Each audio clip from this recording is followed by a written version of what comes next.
The National Weather Service in Grand Forks has issued a severe thunderstorm warning for northern Hubbard County, southern Beltrami County, until 6 a.m.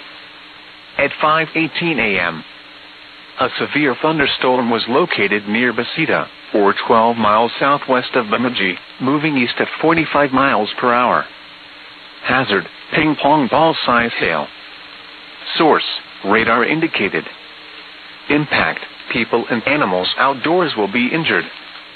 Expect damage to roofs, siding, windows, and vehicles. Locations impacted include Bemidji, Guthrie, Rosby, Besida, Pennington, Nary, and Lasalle Lake. For your protection, move to an interior room on the lowest floor of a building.